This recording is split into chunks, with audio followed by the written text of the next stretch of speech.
Então, aula número 2, e a gente vai continuar vendo as nossas plantas. Então, na nossa aula número 2, a gente vai entrar em algumas outras plantas, né, que a gente tem outros temperos que a gente vai ter na nossa cozinha.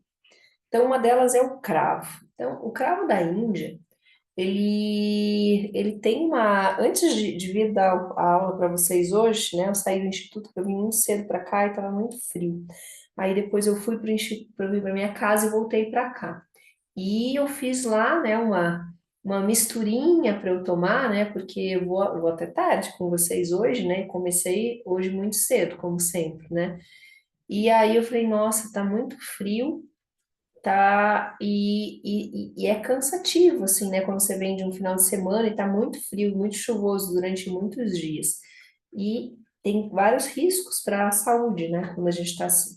E o cravo da Índia é ótimo. Então, claro que eu fiz lá uma misturinha que tinha matcha, que tinha outros elementos dentro, e uma das coisas que eu coloquei para ferver foi o cravo da Índia. Então, ele tem uma propriedade antifúngica, antimicrobiana, ele também traz para o sistema como se fosse vamos chamar assim, uma capacidade de defesa, né, de imunidade do corpo, ele retira dores, né? Tradicionalmente, o cravo era usado para colocar dentro dos pedacinhos de dente, assim, quando o dente estava aberto, né? Porque ele é analgésico.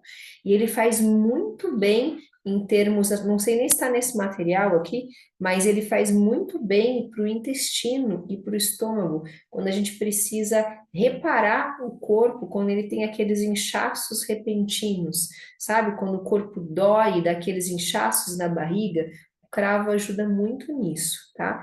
Então, ele tem esse poder analgésico, antisséptico, ele também é antipirético, ele também é febrífugo. Então, o chá de cravo também é mais um que a gente pode usar nesses momentos quando tem essas febres. E quando o tempo tá assim, ó, hoje tá um dia ótimo para chá de cravo, tá? Hoje tá o dia para chá de cravo em Curitiba. Frio e úmido, tá? Muito bom tomar chá de cravo. Na verdade, é dito, né, que o consumo diário de cravo, de uns 3 cravos, nos ajudaria a prevenir várias doenças, sabe? Por várias propriedades, mas uma delas pelo fato de ser antisséptico, tá? Então, o cravo tem essa capacidade, ainda que eu gosto muito, né? Algumas pessoas não gostam. Então, ele tem também essas funções sobre os gases, certo? E ele tem funções de imunidade e ele tem funções também sobre a parte circulatória. Isso é uma coisa bem interessante. Então, ele é, você viu que eu até coloquei aqui, inibição da agregação plaquetária e antitrombótica, tá? Então, vou colocar na tomada. Então, ele tem essa capacidade de evitar que plaquetas se agreguem, tá, nas paredes das artérias. Ou seja, quando eu tenho tendência à trombose e coisas do gênero, é muito bem-vindo que eu consuma o cravo de uma forma diária e como prevenção, tá? Aí eu posso comer o cravinho direto? Posso. Posso fazer o chá? Posso. Diferentemente daqueles outros que eu falei que pode ser infusão, o cravo é mais durinho, então não pode ser por infusão, tem que ser por decocção. Então pode ser ali um chazinho, lembra que a gente, de novo, falar 20 vezes isso hoje, a gente não tá aqui com uma cabeça de fitoterapeuta, mas assim, aquele chazinho do dia a dia, sem muita medida, né?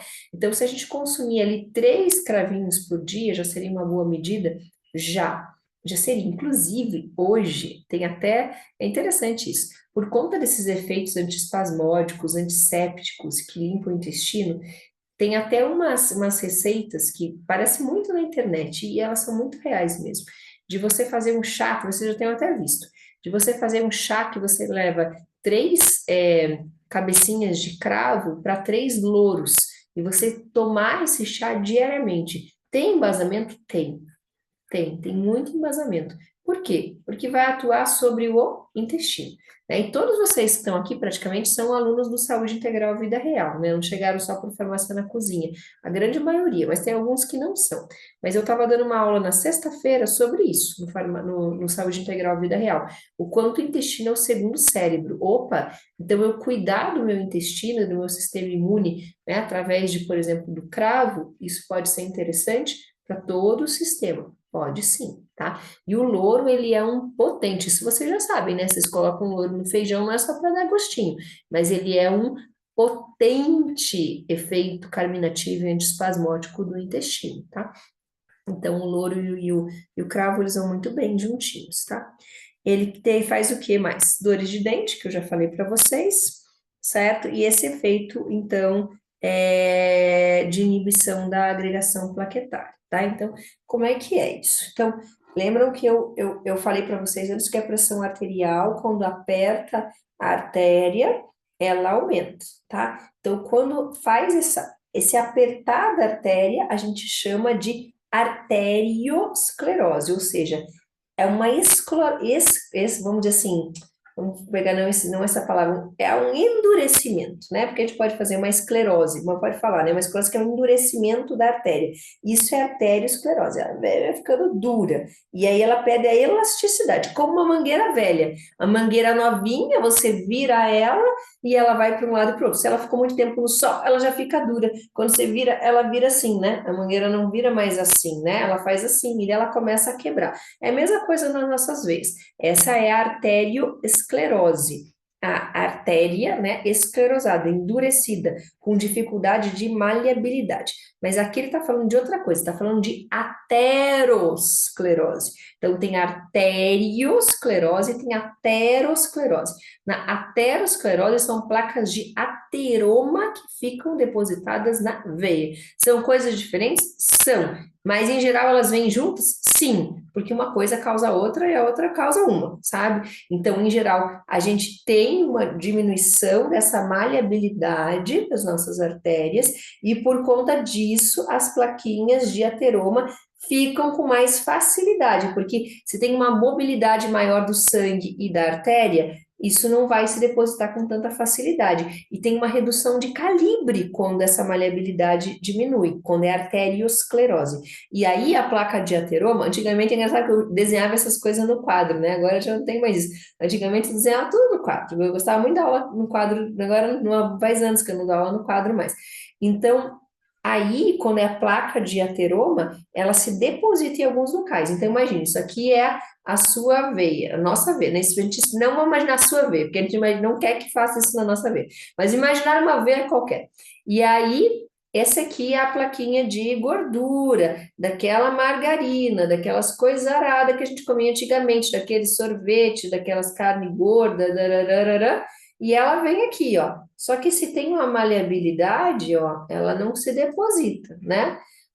Ao contrário, se está aqui reduzido o tamanho, quando ela vier, ela se deposita e fica aqui. Então, essa aqui é a arteriosclerose, né? Quando fica dura a veia, e essa sedimentação da plaquinha é a aterosclerose. Então, o cravo vai ajudar nessa questão da aterosclerose e vai inibir essa agregação plaquetária, que pode levar à parte de trombose, tromboembolismo. Por isso que ela é antitrômbica, né? Antitrombótica, não antitrômbica é dizer tromba, antitrombótica. Então, tem duas coisas aí que são antitrombóticas que a gente tem na nossa cozinha, a gente vai falar sobre ele depois, que são muito interessantes, tá? Que são o nosso amigo abacaxi e o nosso amigo cravo. Então, dá para fazer um suco aí bem gostoso de abacaxi com cravo, para a gente poder ter um efeito meio anticoagulante, dá.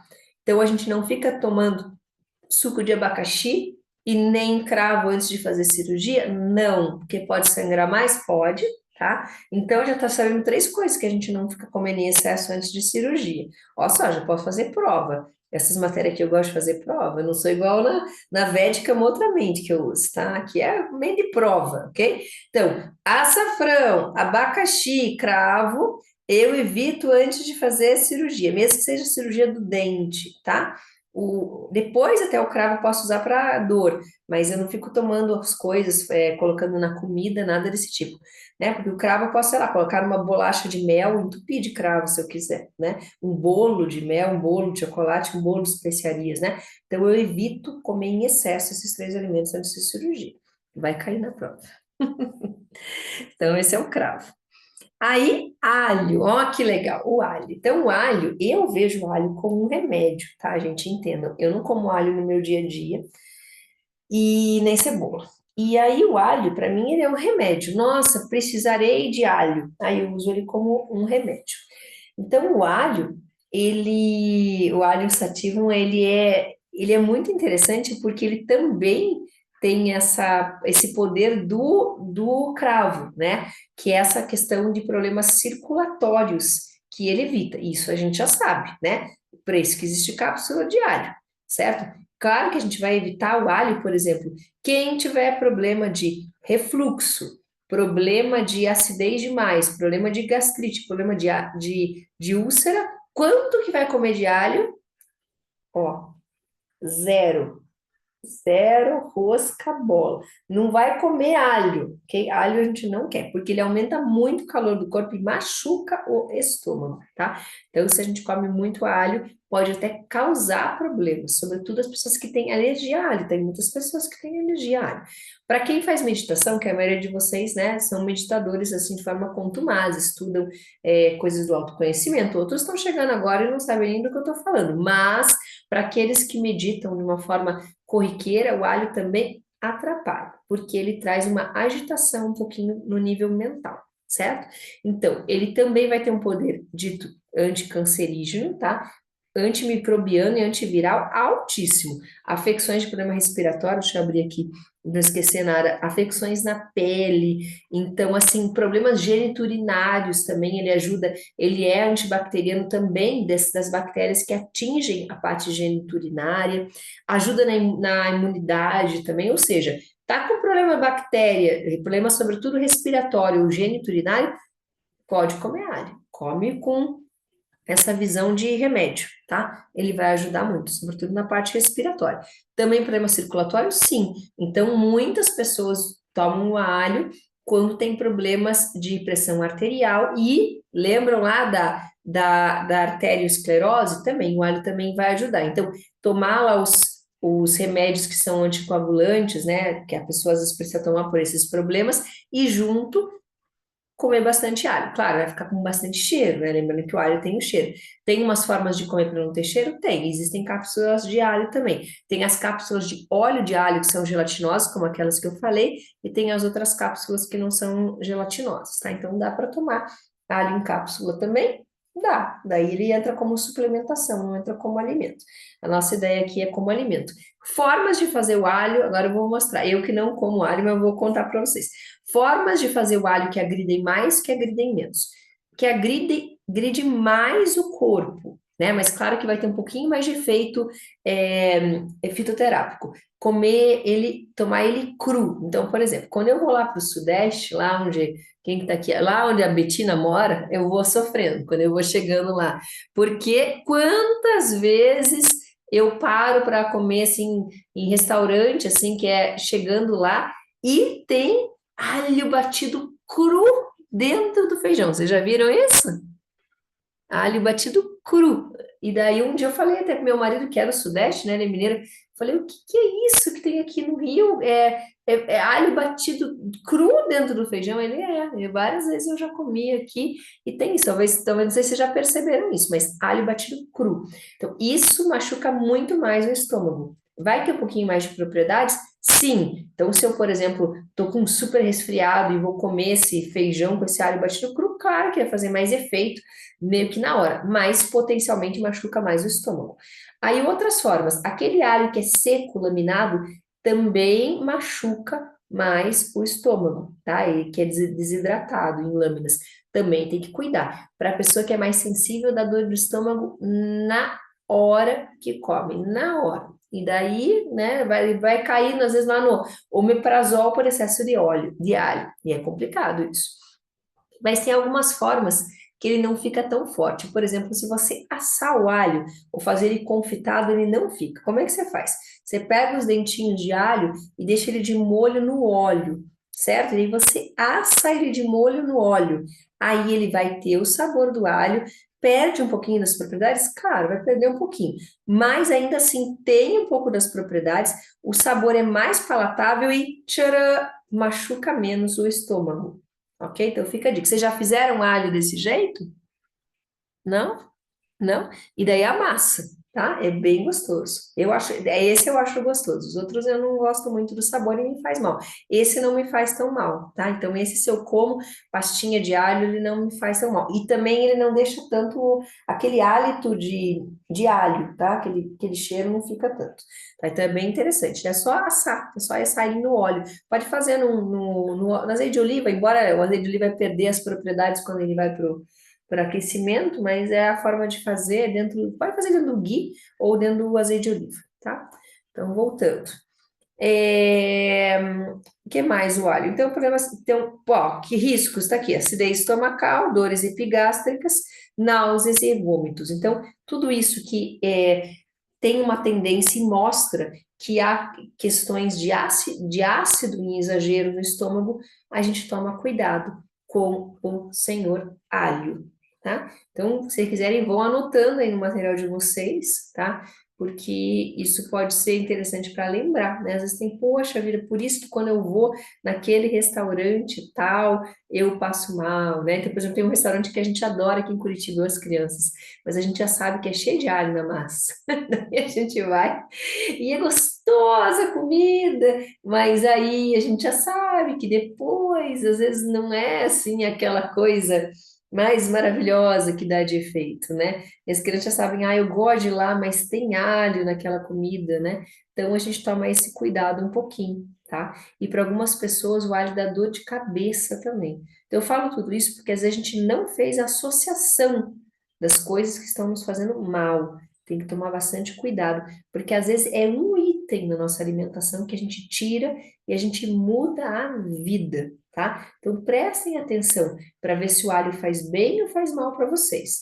Em termos de, por causa do sabor, tem milhões de temperos que você pode substituir, não precisa do alho, tá? Mas ele é claro, ele é saboroso, ele traz sabor. Mas quando a gente coloca óleo nele, ele reduz um pouquinho do potencial ofensivo também. Então, por isso que até não é tão ruim para o estômago se você fritar. Fritura não é bom para gente, né? Mas ele tira um pouquinho do potencial ofensivo se fritar com um pouquinho de óleo, tá? Faz com a casca, o alho, sim, pode deixar ele na casca, mas você tira os dentes, tá? O melhor é tirar a casca e deixar nos dentes. Mas se você quiser só separar dente por dente e deixar cada dente na sua casquinha, também pode. Ou tira todas as casquinhas e coloca os dentes separados. Aí fica mais fácil depois para amassar, tá? Então, de um jeito ou de outro vai dar certo, porque o calor vai penetrar nele de um jeito ou de outro, tá? De um jeito ou de outro ele vai ser atingido, porque o calor passa, né? É muito fininha, né, a casquinha. Agora, o que não deixa, pode fazer, mas evita deixar o bulbo inteiro, assim, sabe? Tira, deixa meio separado, os dentes vai ficar mais fácil. Porque se você colocar o bulbo inteiro, daí eu nem sei quanto tempo vai demorar. Acho que vai demorar pra caramba se você deixar toda aquela casca do bulbo inteiro, sabe? Então, se deixar, deixa só aquele tegumento, aquela casquinha mais fina ao redor de cada dentinho, tá bom? Que mais? Cebola, a irmãzinha, né, do alho, né? Então, alho cepa, a nossa cebola, né? Também é aperiente, aumenta o apetite, por isso que nesse país se come mais cebola do que qualquer outra coisa. Eu acho que é o tempero que mais se usa aqui, né? Cada país tem um, né? Nos Estados Unidos é alho em lasca e pimenta. É só isso que tem. Não tem cebola, não tem o tempero, não tem condimento de nada. O americano só usa três coisas para temperar: açúcar, né? E são as glucose de milho, pimenta e alho. Mas nada, não tem gosto de mais nada além que não seja pimenta, alho e a coisa é tudo adocicado. Tudo que você come é doce, é pizza é doce, tudo é doce, tudo é doce, tudo é doce. Esses são os temperos. Aqui no Brasil é alho e cebola, né? Então cebola é muito, né? Você vai num buffet por quilo, não é possível não ter cebola, né? Então a cebola ela também é o remédio, fechando aqui, deve ficar fechando. Ela também tem a mesma função do alho, que é essa questão antimicrobiana e antifúngica, o que é bem interessante também quando a gente, de novo, está com algum problema de afecção. A cebola, a gente tem uns jeitos de usar que são bem interessantes, tá? Ela tem um jeito de usar que não é só uma culinária. Culinária normal, vocês sabem como usar, né? Vai lá, dá uma na fritada, dá para fritar sem óleo? Dá. Eu sou uma pessoa completamente contra usar óleo em panela para fritar as coisas, tá? Evitem, tá? Porque é ali que a gente está acabando com a nossa saúde, dando aquelas fritadinhas de nada, tá? Se a gente for fritar as coisas, procurem fritar ou com ghee ou com óleo de coco ou, no último caso, manteiga ou banha, tá? Que são já gorduras que são saturadas. Evitem óleo. Óleo de girassol, óleo de soja, óleo de milho, essas coisas não é para ter em casa na cozinha. Não precisa dessas coisas. Não precisa disso. Não precisa. A gente não precisa desse tipo de óleo frito. Fritura é lixo para o corpo. A gente não quer fritura, tá? Então, se você tiver que ir lá fritar a cebola, tem algumas formas. Pode usar o ghee ou deixar a panela bem quente e joga a cebola quando a panela está bem quente. Mas tem outras formas da gente consumir a cebola de uma forma terapêutica.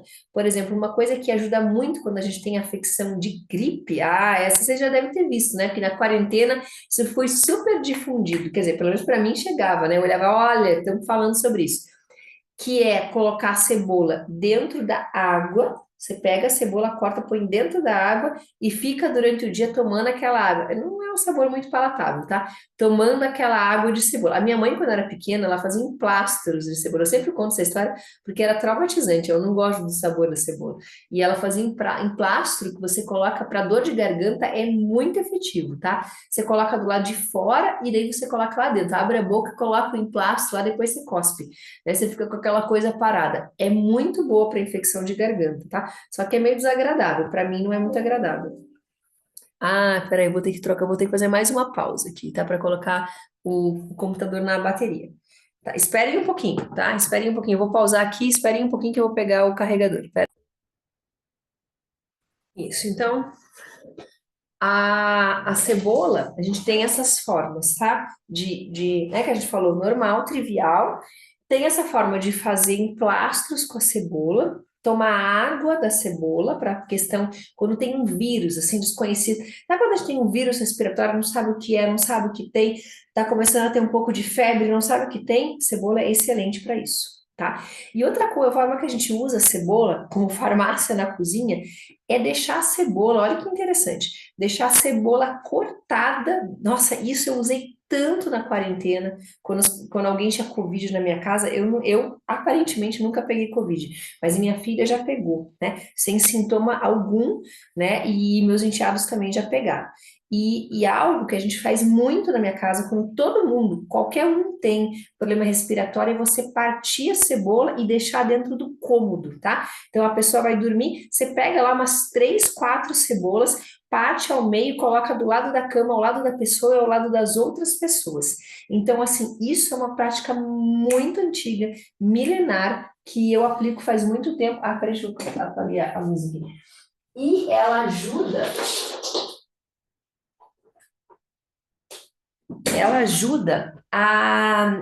a parte respiratória é regular. Então, assim, é como se limpasse as bactérias que estão no ambiente, sabe? E isso ficou um pouco mais difundido, talvez vocês tenham visto durante a quarentena, porque foi associado que na época da gripe espanhola foi isso que teria salvado algumas famílias, porque eram famílias que tinham aquelas resmas de batata, de cebola pendurada e se atribuiu que essas famílias não teriam pego porque as cebolas teriam absorvido os vírus, tá? Então a ideia, essa ideia ancestral é que essa cebola, ela solta um ácido que ao mesmo tempo, né, um gás que ao mesmo tempo no ar, né, que a gente sabe que a gente faz a gente chorar, que ao mesmo tempo no ar limpa esse ar que a gente respira e ao mesmo tempo absorveria esses vírus e bactérias do ar. Então, ao mesmo tempo, limparia o sistema respiratório, ao mesmo tempo absorveria. Nos testes que eu fiz ao longo de muitos anos, né, usando, eu vou dizer para vocês, quando você deixa a cebola para a pessoa que está com vírus, você dorme com ela no mesmo quarto, reduz muito a chance de você pegar o vírus e a melhora dela é muito maior do que quando você não usa. Já fiz a comparação, não fiz dessa vez. é diferente, o jeito que evolui, tá? Então, eu considero, não tem estudo científico sobre isso, professora? Não tem, não tem, que eu saiba, não tem. Mas pode ser que eles façam, né? Pode ser que eles façam. Na verdade, tudo isso que a gente sabe, que é milenário, que é ancestral e que a gente aplica faz um tempão, um dia eles fazem e falam, nossa, é verdade, funciona mesmo, como o açafrão, né? A cúrcuma, nossa, é verdade. Como a batata doce, né? Que a gente vai ver depois, que ajuda a tonificar os músculos, que eu ensinava isso há 20 anos. Nossa, na época parecia um escândalo. Imagine se vai ajudar. Hoje se sabe, hoje todo mundo toma, hoje tem encapsulado, hoje tem batata doce de tudo que é jeito. Então, assim, essas coisas todas é que ninguém tem, às vezes, dinheiro, recurso e tempo para investir nessas coisas para descobrir. Porque já imaginou? O que acontece com a indústria farmacêutica? Se a gente descobrir que vai cortar cebola, colocar dentro das casas e as pessoas melhoram mais rápido, nossa, aí para de vender um monte de remédio, né, para gripe, né, que vende, que são uns lixos que nem ajudam a conter o vírus, mas só tiram os sintomas e mascaram as doenças. Então, a cebola ajuda nesse aspecto, e é por isso, né, que a gente não deve, isso é uma coisa importante, deixar a cebola cortar. Agora vai ser uma coisa que todo mundo vai falar assim: meu Deus, quando a gente corta a cebola, se a gente não usar a cebola, ou você vai deixar na tua casa para pegar esses vírus, bactérias que ela faz a limpeza no ar, ou você vai jogar no lixo. Cortou a cebola, deixou ela pela metade, um terço, um quarto, não deixe ela, porque ela, se ela faz absorção, ela vai fazer absorção. Ela não vai fazer absorção só quando você disse, agora as pessoas estão resfriadas, você vai fazer absorção. Ou seja, o que que essa teoria ancestral e milenar diz? Que a cebola vai absorver essas partículas que estão no ar, esses vírus, essas bactérias, essas microbiotas.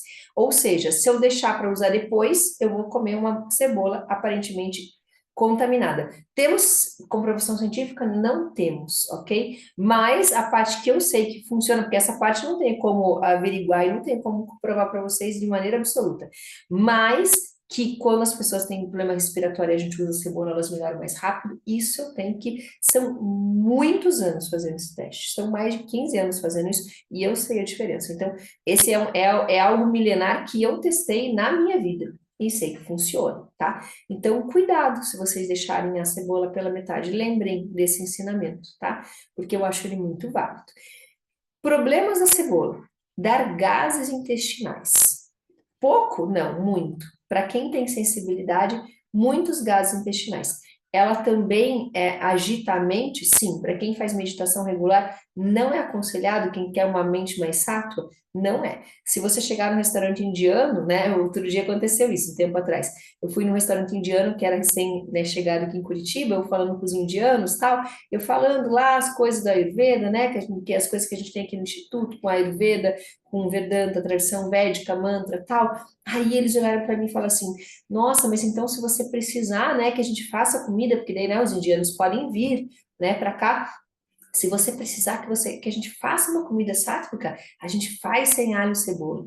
Eu nem falei nada, eles sugeriram, né? Então, comida sátua, né? A sátrica em si, em princípio, é sem alho e sem cebola. Ah, tem discussões sobre isso, né? Isso é tudo besteira. As pessoas comem sim alho e cebola. Pois é, tem dissidências, né? Eu prefiro não usar, tá? Mas às vezes também eu não uso também porque a cebola também não me faz bem, também faz mal para o meu intestino. Então, alho e cebola eu resolvo não usar tanto pelas questões de meditação, mas porque potencialmente também dá gases e dói o intestino.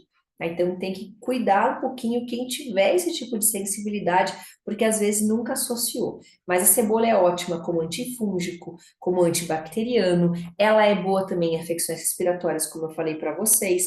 Ela é hipotensiva, né? Então, e diurética. Então, quando eu tenho pressão alta, eu posso fazer cebola e vou tomar lá, vamos dizer assim, comer minha sopa com bastante cebola dentro. Sim, de repente eu posso usar essa cebola diariamente e ela pode ter esse poder, tá? Ela pode ajudar no colesterol e na glicemia também? Sim, altas doses, né, para fazer isso, vamos falar a verdade. Há doses que a gente não atinge, tá? Ainda que ela tenha esse poder, na prática, se ajudasse, o país não teria tanto problema com glicemia e com colesterol. tá? Porque a gente come muita cebola no país, tá? Então, as doses são muito altas, assim, não se fiem que a cebola vai ajudar dessa forma, porque eu não vejo acontecer, tá? Então, e essa parte, ó, de colesterol é sob estudo, né? Que imagine se desse certo, que todo mundo se entupiria de cebola e resolveria o problema. Mas não é bem assim. Ela é anti-arteriosclerose, né, e antitrômbica. Então, isso aqui também ainda até hoje é sob estudo e não foi concluído, tá? Ainda não é conclusivo. É antioxidante, anti-inflamatória, anti-inflamatória sobretudo de via respiratória, tá? Expectorante e antiasmática, tá? Então, tô lá no meio da praia, no meio do nada, no meio do mato, começou a ter tosse, a pessoa não tenho nada, não tenho uma erva, não tenho tomilho, não tenho nada de fito. Eu tenho uma cebola. Lembra da água de cebola? Colocar bastante cebola na comida, cebola no ar. Então, ela é uma grande amiga da parte respiratória, tá? E desordens do aparelho urinário, assim como o alho, lembra? O alho também, antifúngico, eles são bem parecidos. Antifúngico, antibacteriano, parte respiratória, parte geniturinário, a cebola também, ok? E antisséptica externa, que é aquilo que eu falei para vocês, né? De colocar na garganta, de fazer emplastro, tá? Então, riscos, gases intestinais, agitação mental, altas doses, falta de apetite, tem tontura, colapso, tá? E alterações das células vermelhas e anemia, tá? Isso não é uma coisa que eu já tenha visto acontecer na prática, mas isso é o que os índices de trofoterapia oficial trazem, que comer muita cebola tem riscos de fazer redução das células vermelhas e, via de consequência, anemia. Nunca tinha ouvido falar nisso, professora. Pois é, então tem que cuidar. Se você for a louca da cebola, toma cuidado, louca da cebola, porque às vezes pode estar tendo uma influência e até é interessante para a gente fazer estudo de caso, tá? Eu nunca consegui fazer estudo de caso com excesso de uso de cebola que tivesse associado à anemia, mas a gente tem muita anemia no país. Isso é certo. E anemia em pessoas em que a gente esperaria que não tivessem anemia, porque tem um bom consumo de ferro. Quem sabe? Não, eu não tenho estudos científicos, nesse eu não avaliei, assim, nesses anos para ver pessoas que tinham anemia meio cronificada se comiam excesso de cebola, mas é uma coisa para se pensar, tá? Quando a gente começa a ter fraquezas, em geral. Então, continuando aqui, então aquela é a cebola. Então, para a gente continuar nesses nossos temperinhos, né, do dia a dia, das quais a gente gosta, né? Salsinha, vamos para a próxima. Ah, salsinha. A salsinha, eu adoro salsinha, né? Gosto daquela mais graúda, daquela mais miúda. O que que a salsinha tem que é altamente importante, que a gente pode usar no momento do nosso almoço? A salsinha tem alto índice de vitamina C, mas é alto índice mesmo de biodisponibilidade de vitamina C. Então, ela é muito importante para a gente usar numa salada, sim. O que acontece com a vitamina C? Ela é termolábil, tá? Então, a vitamina C, ela não aguenta a temperatura. Se você ficar colocando a salsinha e cozinhando ela no feijão, ela não vai soltar vitamina C, e daí vai ter vitamina C e ferro junto com o feijão. Bom se fosse. Então, a gente vai ter que colocar a salsinha numa salada, numa outra coisa, né? De preferência em algo que não tenha sido levado ao fogo. Me bem.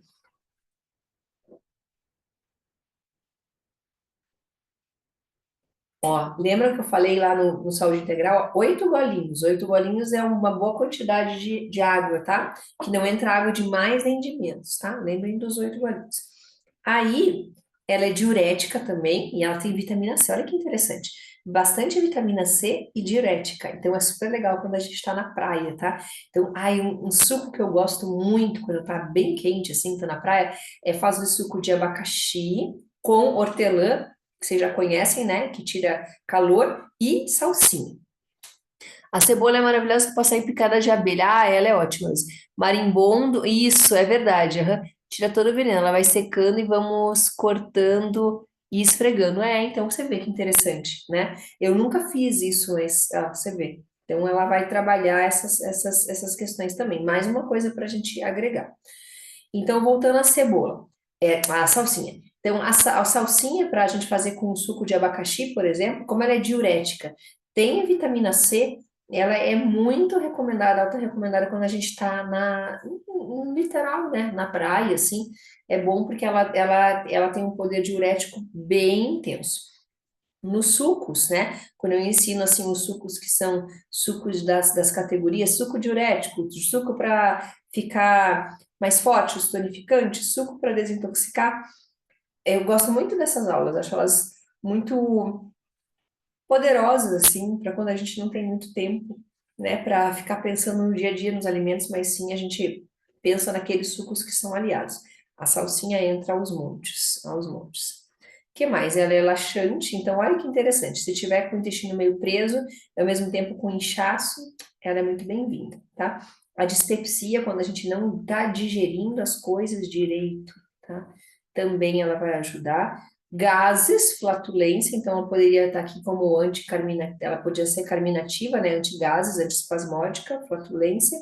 Amenorreia, que é interessante, né? Então, a amenorreia é quando não vem a menstruação. Então, a gente pode fazer, aí é nesse caso, né, mais dosagem. Aí a gente faz uma coisa que eu não gosto do sabor, agora eu não gosto do sabor, que é o chá de salsinha. Vocês já comeram chá de salsinha? Eu acho horrível o sabor. Ah, acho horrível. Então, a salsinha, para mim, ela é melhor quando ela é fresca e quando ela tá no suco.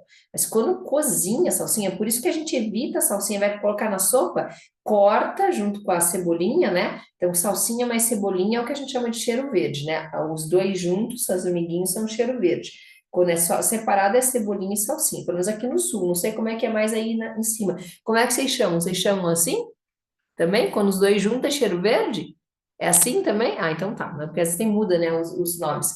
Então aqui é assim. Então esse conjunto, nessa dupla cheiro verde, cebolinha e salsinha, aí é melhor você usar cru depois, mas se a questão for de amenorreia, aí chá de salsinha. Aí, ó, pode fazer bastante salsinha e chá, tá? Então é bem interessante. Na dismenorreia também, quando tem dor, né, quando vem com dificuldade, assim, sabe? E também, e olha que interessante, como ela também ajuda na flatulência, ela também ajuda nos gases que começam a formar na parte abdominal quando tá, a menstruação está com alguma questão, tá acontecendo. O que mais que ela é? Ela é lactogoga, né? Ela vai ajudar na produção de leite e ela vai ajudar na anemia. Então, por que que ela vai ajudar na anemia? Porque para absorção de ferro eu preciso de vitamina C, sobretudo pela vitamina C. Não é tanto pelo ferro que ela contém, mas pela vitamina C que vai fazer essa catalisação para que o ferro seja absorvido, tá? E ela é lactogoga, ela também ajuda na produção de leite para quem está amamentando, né? Então, é bem interessante. Aí, deixa eu ver que horas são. Ah, já vamos terminar, né? Porque vai ficando cansativo para todos nós. Se a gente fizer demais, a gente não assimila mais. Aí a gente tem o aipo, tá? Então, o aipo não é uma coisa que a gente come tanto aqui no país. O que que a gente tem que cuidar? Primeiro, cuidados com o aipo, tá? Já tá todo vapor aqui, Instituto. Ainda tem paciente chegando esse horário, né? Você vê que tá todo mundo trabalhando à tarde. Aí, o aipo. O aipo, qual que é um cuidado que precisa ter? O aipo machuca o estômago de determinadas pessoas. Então, tem pessoas que comem aipo e ficam arrotando. O estômago não digere bem o aipo para o estômago, tá? Então, cuidado, né? O aipo só nesse caso. Mas o que que ele é bem interessante? Não tá aqui, mas podem anotar. Ele é um diurético maravilhoso, tá? Outra coisa legal do aipo é que ele tem um sabor parecido com o sabor de temperos artificiais. A gente quer comer temperos artificiais? Não. A gente quer comer sazon? Não. Qualquer coisa que nós sazon, qualquer coisa que seja essas coisas de sabor, pelo amor de Deus, vocês não comam isso, tá? Não comam isso. Então, o aipo, uma coisa que eu acho muito interessante nele é que ele tem esse poder, esse sabor parecido para competir com o sabor das coisas artificiais, porque a coisa artificial ela é super palatável para a gente, né? Nossa, fala, nossa, que sabor essa comida, né? Então o aipo, tanto que ele é um dos temperos que os chefes de cozinha eles vão para poder fazer aqueles temperos, né? Tipo bouquet garni, todos aqueles temperos, vocês podem procurar na internet para vocês verem, que são temperos que os chefes de cozinha vão cozinhar para poder dar os sabores, para guardar os caldos que a gente chama. Então, cozinhas que são comerciais, né? Cozinhas de restaurante, eles têm as bases que são os caldos. Não pensa só que eles vão jogar ali, ele não pega a cebola e joga a cebola dentro da comida igual a gente faz. Eles vão cozinhando os caldos, que são vários caldos de legumes. O aipo entra muito nessas preparações. Eles amarram lá sálvia, aipo e várias combinações, cozinham para tirar aquele caldo, eles vão reduzindo aquele caldo e aí aquele caldo é usado. E o aipo aparece aos montes porque ele é altamente saborizante, ou seja, o caldo de legumes é feito de caldo de legumes e temperos literalmente, tá? A gente não tem muito esse costume de ficar cozinhando, né, os temperos para fazer essa redução até virar um caldo. Algumas de vocês faz isso em casa, em geral a gente acaba não fazendo, né? Alguém faz, tem que ter bastante tempo e paciência, né, para fazer, tá? Mas é uma coisa interessante quando você quer guardar. Eu não gosto muito, eu não sou muito de congelar nada, guardar nada, não faço. Mas tem um desses caldos que eu faço, tá? Qual que eu faço às vezes? Eu faço um caldo que eles não me escutem. Mas eu faço o caldo engana a criança. A maioria das pessoas não gosta de coentro lá em casa, só eu, o Eric e o meu filho que gostamos. Os outros não gostam. Então, esse eu faço, tá? Eu pego e faço os caldos do coentro, que eu não é todo dia que eu tenho coentro em casa, e aí eu separo e faço esse caldo do coentro e eu congelo. É raro eu congelar coisas, mas como eu não tenho acesso, não consigo coentro com tanta regularidade, consigo uma, duas vezes por semana, às vezes eu faço isso. Dá para fazer isso com aipo também? Dá. Dá para pegar e misturar aipo, sálvia, coentro, todas essas coisas, cozinhar, fazer esse caldo, ou simplesmente bater também no liquidificador, coar e guardar, tá? E ficam temperos bem nutritivos. É melhor fresco do que congelado? Sim, com certeza, sem dúvida. Sempre, tá? Sempre prefiro tudo que é fresco. Tudo que já foi congelado já perdeu um monte, tá? Mas fica a dica que é possível fazer. E o aipo, ele ajuda muito nessa parte de gases também, tá? Então, ele é antiespasmódico, carminativo, antirreumático, ele é, como antirreumático, ele é um poderoso antirreumático. Ele é alcalinizante, ajuda essa alcalinização do sangue, tá? E ele é muito usado em dietas de desintoxicação. Então, a gente faz para emagrecimento, muitas vezes, umas sopas que levam alta quantidade de aipo. Lembrando, de novo, algumas pessoas ficam com o estômago parado com ele. Então tem que ver se não é teu caso. Aí não dá. Aí não dá, tem que pôr bem pouquinho, tá? Mas ele é bem interessante para saborizar e para ajudar nessa parte dos gases também, tá? Então, o aipo, eu acho ele muito saboroso. Eu como com um pouco de parcimônia, mas eu gosto muito do sabor do aipo. Acho que ele dá um grande toque. Não gosto, agora eu vou dizer, por isso que eu falei de cozinhar. Não gosto do aipo em pedaços na comida, assim, tipo um alho poró, vamos imaginar. Vamos cortar o aipo e vamos fazer como alho poró. Não aconselho que façam. Eu aconselho que vocês usem o aipo mais usando o caldo. Cozinha, por exemplo, dentro de uma sopa, tira ele fora. Cozinha no molho, tira ele fora. Ou faz o caldo e reserva e usa depois. Mas não os pedaços, porque são os pedacinhos que podem ser mais indigestos, tá? Fica a dica do uso do aipo. E aí, deixa eu ver quantos que a gente tem aqui. Vamos acabar no manjericão, tá? Então, o manjericão, ou simum basílico, que eu adoro. Eu, pessoalmente, adoro manjericão, tá? Vamos começar pelos cuidados que a gente pode ter com o manjericão que não tem aqui.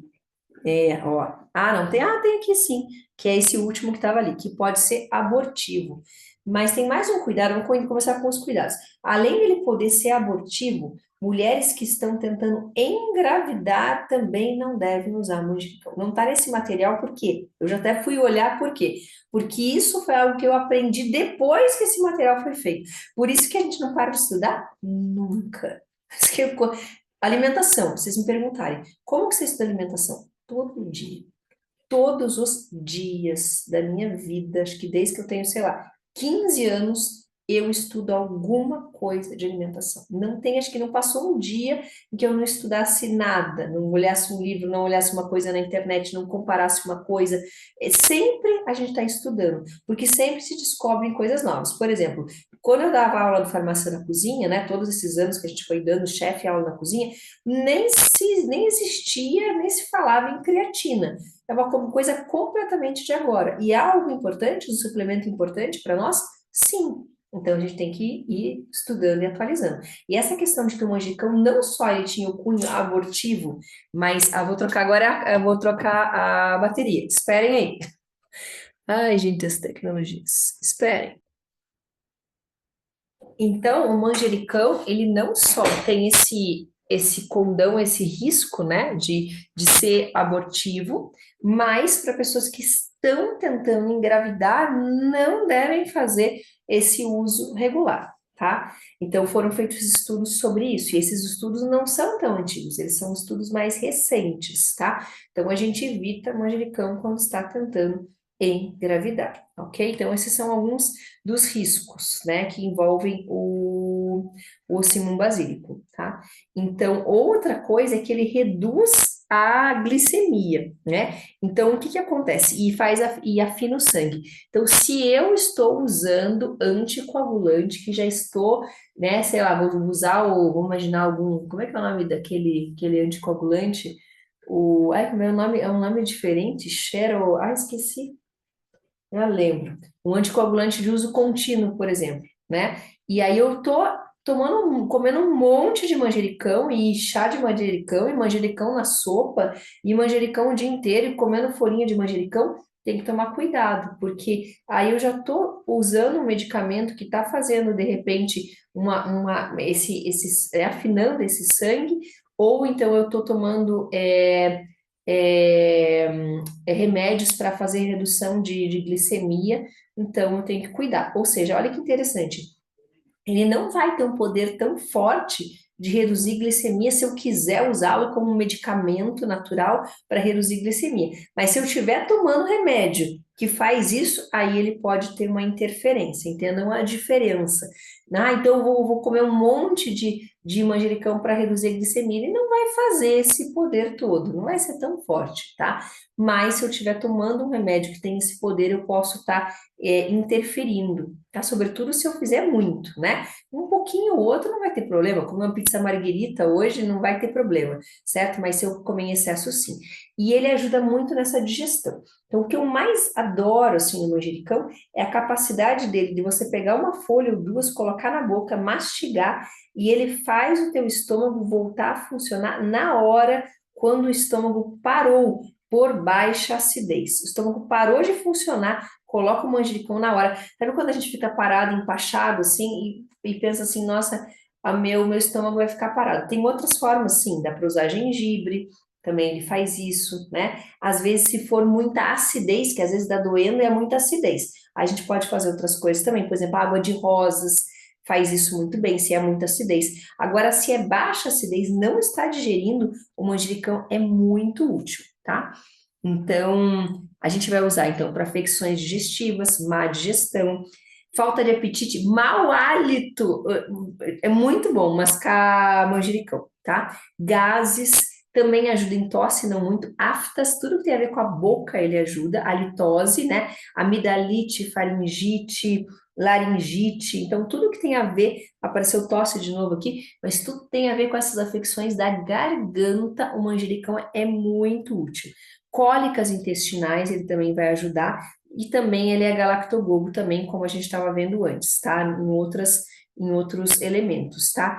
Então, ele também vai ajudar nessas fissuras de mamilo? Vai, com muito cuidado, né? Porque tudo que a gente usa para fissura de mamilo, existem várias técnicas.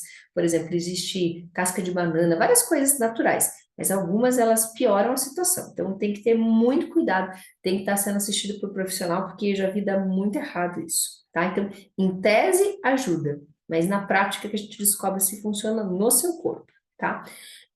Que mais? Insônia também ele vai ajudar e ele também é diurético. Ele também, isso é o que eu mais acho interessante no fato dele ser diurético, é porque ele é um diurético leve, não é um diurético, sabe aquele diurético que você usa bastante manjericão, aí você não sai do banheiro, assim, ele é um diurético leve, tá? E aqui, ó, nessa questão que eu coloquei nos riscos, do Tula-se, só do manjericão sagrado, que era o risco de aborto, e você não usar quando quer engravidar, eu coloquei só no manjericão sagrado. Mas lembrem que isso vale para o manjericão normal também, para o Simum basílico também. tá bom? Por esses estudos mais recentes, que não existiam quando eu fiz esse material aqui, tá? E hoje já existem, tá bem? Então, esse é o manjericão. Usar para digestão, né? E para todos. Na verdade, digestão, sobretudo dessas coisas mais pesadas e que param o estômago, ele é muito bem indicado.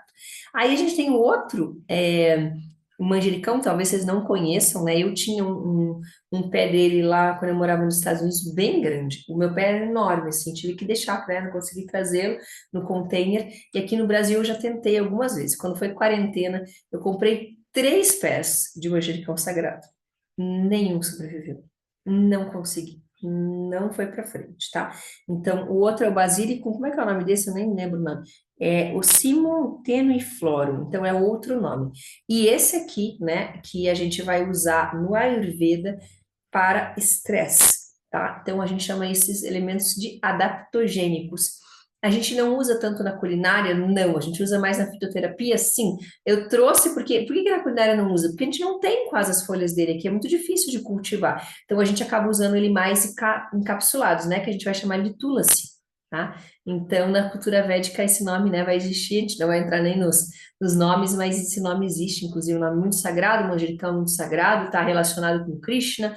Mas, enfim, isso são só detalhes agora no jeito, né, no que a gente está ensinando hoje. E ele também vai ser trabalhado em dores articulares, né, até em casos crônicos de fibromialgia. Aí vai usar com dosagem de fitoterapia, não com alimento dentro da comida, anti-inflamatório, analgésico. Olha que interessante para redução de dor. Veja, a gente está falando em redução de dor mental, estresse, e redução de dor física. Olha que interessante que é ele. Sedativo, relaxante, tá? Ele vai modular a parte de imunidade, porque quando a gente tem estresse, a gente tem excesso de cortisol, que é o hormônio de estresse, no corpo, e o que acontece com a nossa imunidade vai lá para o chão, tá? Então, ele também é imunomodulador, protege a parte gástrica, o Tulasi, né? Ele não faz tanto digerir igual o outro, tá? Entenda-se que o outro manjericão, a gente também tem 3 tipos, tá? Eles são bem parecidos.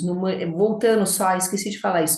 No manjericão nosso aqui, brasileiro, a gente tem um manjericão, tem mais até, tem 4, que eu pelo menos já usei, mas deve ter mais. Tem um que é o manjericão que parece maiorzão, assim, que é a alfavaca. Aí tem um manjericão normal, que a gente vai chamar de basílico. Aí a gente tem um manjericão gigante, tem um manjericão roxo. Esses são os mais comuns aqui no Brasil. Eles têm um efeito bem parecido, mas o melhor para aquele que é para mastigar, que eu falei, é o basílico mesmo, tá? Aquele que aquela folhinha, ela é bem lisinha, assim, você toca ela é gostosa, assim, de tocar. A alfavaca, ela não é bem assim. Então, até para temperar, ela não é tão gostosa e ela é grandona. Mas para fazer chá, ela é boa, tá? Mas ela não vai ser tão saborosa para comida, tá? Daí, voltando agora pro Tulasi, pro manjericão sagrado, tá? Ele vai ser protetor gástrico, vai também ajudar com o antimicrobiano, tá? E a gente vai ter esses cuidados que a gente vai ter com ele, tá? Com relação à glicemia, afinal, sangue é abortivo. Então, esses cuidados, que são cuidados com ele, que a gente vai ter com o outro, esse aqui é mais, tá? Porque o outro, para chegar nessas dosagens, é tudo muito maior, né? Nesse aqui não. Esse aqui os estudos já são mais intensos, tá? Então esse aqui as dosagens para chegar tem que tomar bastante cuidado. Até porque a gente não vai colocar ele na culinária, vai ser mais no encapsulado. E por isso que é mais perigoso, porque a gente vai acabar usando dosagens mais fortes, tá? Então, se a gente for comparar o manjericão sagrado com os outros manjericões, o primeiro manjericão, que é o nosso que ele tem aqui no Jardim, no Brasil, a gente vai usar mais para quê? Para problemas digestórios, para digerir bem a comida, para saborizar a comida e para tirar alguns gases, tá? Então, esse aqui é algo que a gente vai fazer. Essa parte de halitose também, problemas na garganta, é bem interessante, tá? Cólicas intestinais, isso é o principal que a gente faz no manjericão. Já o manjericão sagrado, se vocês forem optar por ele, encontrarem ele para vender, né, que já vai ser uma benção, né? Vocês vão usar ele mais para proteção contra o estresse, tá? E uma proteção na parte digestória. Ele é mais voltado para isso, porque a principal função dele é o adaptogênico. É a principal função que o manjericão sagrado tem. Tá bom? Então, nós vamos até aqui, né, hoje, porque eu queria também poder dar a matéria para vocês de uma forma que a gente aprofunde, né? Senão eu vou passando e vou lendo itens para vocês, e eu acho que isso não tem objetivo, né? Porque se for só para vocês ficarem só lendo o que está no material, você já tem o material. Tá? Então, assim, é uma pincelada, porque esse mundo, né, de trofoterapia, que a gente chama trofoterapia, é esse mundo onde a gente usa a comida como terapia, chama trofoterapia. E o mundo da fitoterapia, que é o mundo da gente pegar essas plantas e usar elas como medicamentos, né, propriamente, ele é muito rico, ele é muito amplo e ele revoluciona a forma como a gente se relaciona com os alimentos que a gente tem na nossa casa. Então, se vocês tiverem dúvidas sobre as coisas que eu expliquei hoje, podem me mandar mensagem, podem me mandar mensagem lá pelo grupo do Telegram, que a equipe me manda, melhor, até porque daí todo mundo pode receber as respostas, tá? E eu fico à disposição de vocês para o que vocês precisarem. Acho que a gente vai ter que marcar outras formas, né, da gente dar continuidade, né, a esse mini curso do Farmácia na Cozinha, né? Porque eles são e-books, mas eles são mini cursos, né? Originalmente, cada um dos módulos dos e-books que vocês compraram eram cursos de horas, assim. Então, esse tempo era para cada módulo, né? E a gente fazia isso para poder ser muito profundo e realmente valer a pena para vocês, tá? Então, eu fico à disposição de todos vocês para o que vocês tiverem de dúvida, tá bom? Então, beijo no coração de vocês. Durmam bem, lembrem que se tiverem insônia, quem sabe o manjericão ajuda, né, vocês nisso. Beijo no coração de vocês, tá? Tchau.